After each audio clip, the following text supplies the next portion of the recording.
Welcome to Our Community. Susie Thomas with you this morning, visiting with Teresa Fout from the Junior League of Stark County. Good morning. Good morning, Susie. You're a past president of Junior League, but you were not originally from these parts. You became involved with League because you moved into town, right? That's right. I moved here from California about 10 years ago.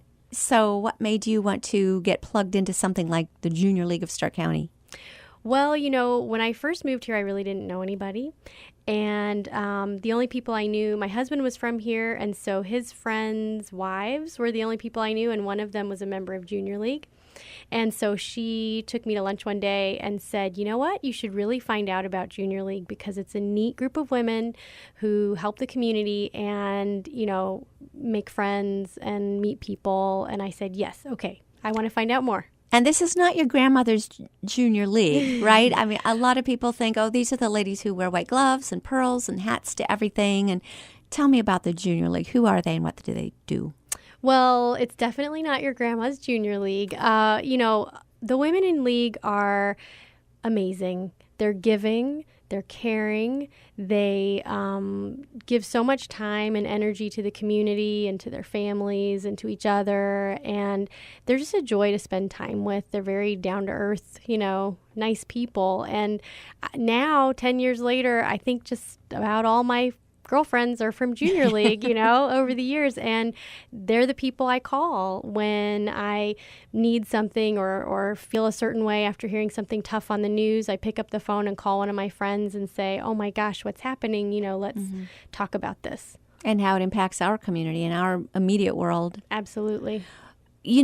Women are busy, Teresa. Yes. And you're a professional woman. You're an attorney. Yes. And a mom and a wife. And yes. You're active in your church and yes. all kinds of things. So why on earth would anybody want to put one more thing on their plate? I'm not even talking about on your plate. I'm talking about a buffet. One more dish on the buffet. Right. Why? It's because the hours that I spend or the time that I choose to spend voluntarily for Junior League feel like a relief from the day-to-day. They feel like, it's rewarding and it fills up my fuel tank, for the rest of the week. And it makes me just feel good. And, when women are working together on a common cause and helping each other, I leave meetings feeling more energized. I might walk into a meeting exhausted, but I leave energized and excited and glad to have seen my friends and excited for what we're going to do next. So it's not like you're volunteering for the Junior League. It's that Junior League prepares you to volunteer for all kinds of other things. What kinds of things has Junior League been involved with? Sure. Well, over the last 3 years, the Junior League has partnered with the Martin Center, which is, a community center downtown in Canton, and they serve youth in the area who need a hot meal, tutoring. They do devotionals, Bible studies there, and it's just an amazing place. Kids can go to a safe place where they can play basketball with each other and fellowship. And so we've been privileged to serve meals there and help them build a new kitchen and paint and clean and help them with a community garden, all kinds of fun things there, and get to know the youth, which is really neat to see the same kids coming back, week after week, month after month, who build relationships there where they might not have those relationships at home. Yes. I think people would be really surprised, really taken aback to find out some of the things through the years that Junior League has been involved with. Would I be putting you on the spot if I asked you for some of those? Do you happen to know some of those things they've done? The CASA program, the court-appointed special advocates, those are volunteers who help with dependency, neglect, and abuse cases through the court system. And they go to homes and they check up on kids and they help caseworkers with children's services to make recommendations in the best interest of children. And that program's been around for decades. Also, sitter service was, a program that was around for quite a long time. There have been, Pegasus Farms. We built an adaptive riding course. We worked with Habitat for Humanity to do the first all-women's build here in Stark County. That was really inspiring.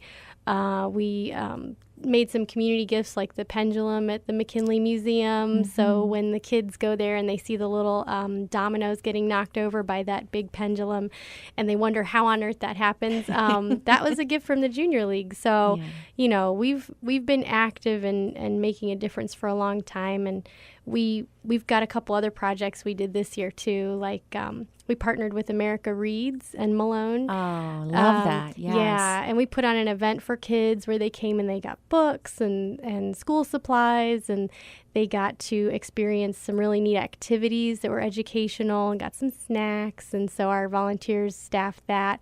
And then we worked with Quest with Wilson Hall this year to put together an event for the men who are in recovery from substance abuse at Wilson Hall. And they got to go to Park Center Lanes, who donated lanes for us, and Little Italian Kitchen partnered, and they provided the most delicious food.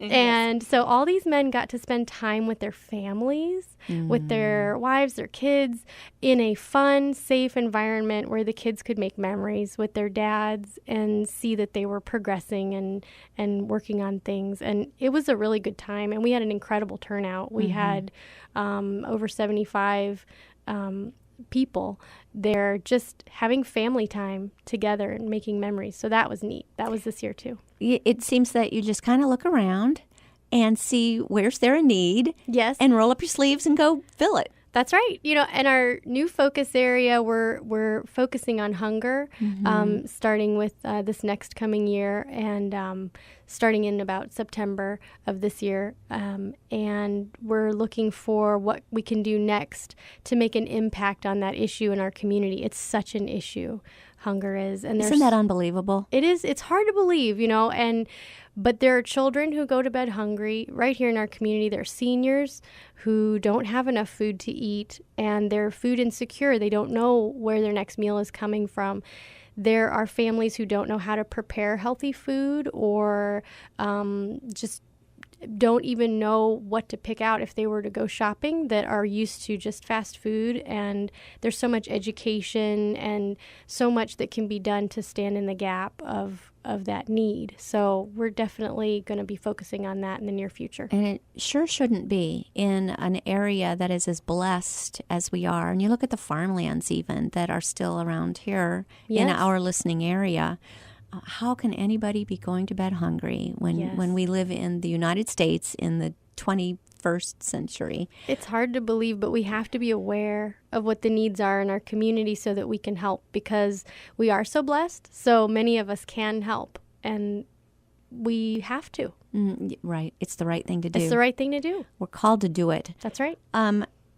So how does this work? You take a look and you're saying, okay, we're going to try to address hunger.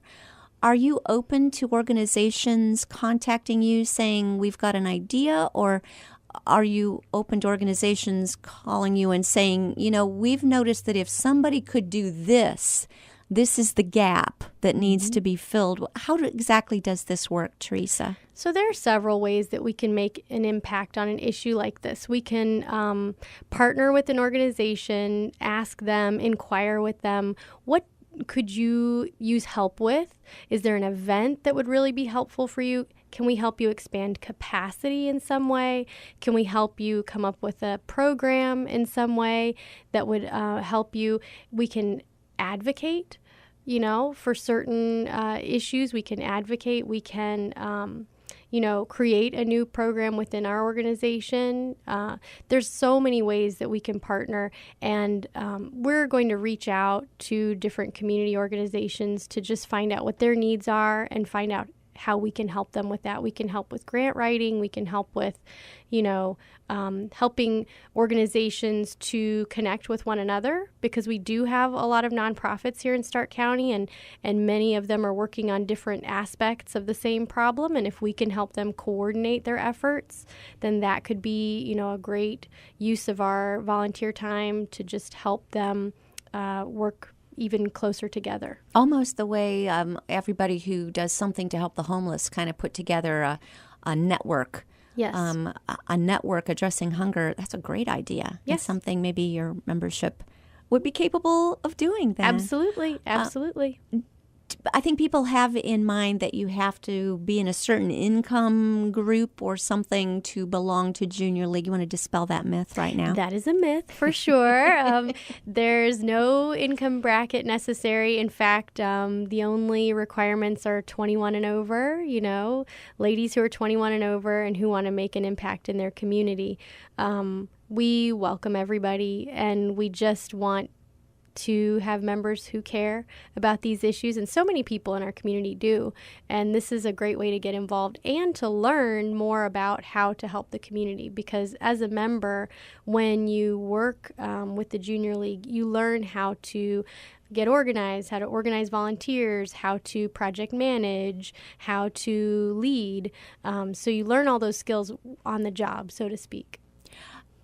Let's park here for a second. Let's talk about new membership. And why would a person join the Junior League? What makes it special? Because there are lots of volunteer organizations you can become involved with, particularly now that a lot of organizations that didn't used to be open to women as members are now. So what's special about Junior League? Why should people join? I think the thing that drew me to Junior League is that it is all women. It's sort of unusual. And I just really liked that idea. I was curious about it. I thought how interesting, to join like-minded women and see what we can accomplish together. I also just really like the idea of women's voices so that we can all learn leadership skills on that plane and learn how to help each other, and kind of boost each other up as women even, because a lot of our members have gone on to serve on other boards for nonprofits in the community. We have a lot of sustaining members of Junior League serving on boards. So they definitely gained a lot of skills working together with women and then went on to serve. So it's a special place. It is. Is it all on-the-job training? Do you do some training specifically that makes Junior League just a leg up maybe of something else? Sure. We belong to a national organization, Association of Junior Leagues International, AJLI, and we have leagues in the United States, Canada, Great Britain, and we have conferences that we get to go to that are incredible, and they can be local here in Ohio, or they can be in Florida or other places where we go and we meet with women from around the world, really, and all over the country in other communities that are similar size to ours, and compare what are you doing in your community, what are we trying to do here, how can we learn from each other. And we have amazing trainers who help us to learn how to serve our community better. And very inspiring to find out what people are doing in other communities and to figure out how to do that here or replicate that here. And we share information. I think that's one of the most useful resources of AJLI, is to share that information. So if we want to try something new, we can find out, has anyone ever done this before? What happened in your community when you tried it? What challenges did you have? What can we do to kind of jump ahead of those challenges and do it the best we can? It just seems like there might be somebody hearing you right now saying, okay, this sounds pretty cool. I'd love to be a more effective volunteer. What's my first step? How would I get started? How do I do this? Well, anyone who wants to join, I am personally inviting you to join. If you're 21 or older, female, we would love to meet you. And all you have to do is go to our website. It's jlstarkcounty.org. JLStarkCounty.org stands for JuniorLeagueStarkCounty.org. And they just need to go there and click on membership and just contact us there. And we also have some information sessions coming up that people can attend. So we have May 16th, for example, at 6:30 at our headquarters, which make us sound like superheroes. Where are those? Yeah, the headquarters is at the Glass Towers in Belden Village. Yes. Yeah. So if you know that building, it's May 16th at 6:30, and then another one June 16th at 10 in the morning. Both of these are information sessions. People can come. If you enter the Glass Towers, you walk in, past the elevators on the right, there's a big conference room, and we'll just be getting together there and giving information, answering questions, getting to know you. So anybody who's interested should come. Will there be treats? Oh, yes. Always treats. Very important. Had to make sure. Right. Awesome. All right. Well, we're speaking with Teresa Fout from the Junior League of Stark County. Got a couple of really neat events coming up very soon. You're going to want to hear about. You're listening to Our Community.